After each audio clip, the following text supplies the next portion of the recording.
This is the punch that I made from a coil spring in my last video. I punched this eye with it, and now I'll finish out this small hammer. They've stopped importing this YK30 steel, and it's getting harder to find. This is what I have left, and so if anyone is thinking about getting one of my Japanese style hammers, right now might be a good time. I've got some other thoughts on steels and steel manufacturers, but I'll share that in another video. George Calc asked if I could make this lighter cross-peen style hammer for the crosses he forges.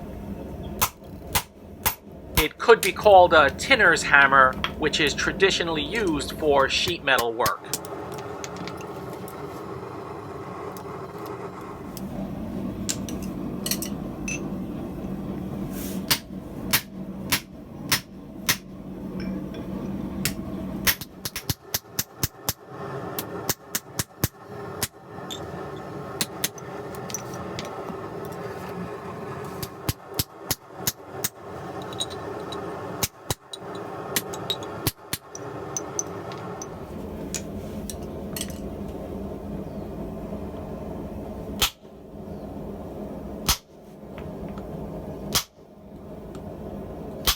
If you've watched my channel for a while, you might know that this is the water tower hammer that I'm fullering with.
So I'm not going to show it all because it's a bit boring, but I did quite a bit of sanding on this little hammer.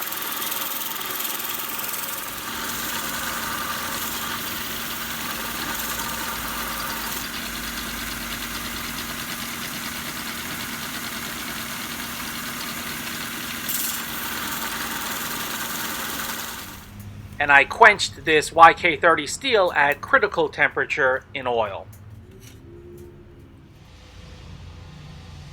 So there it is.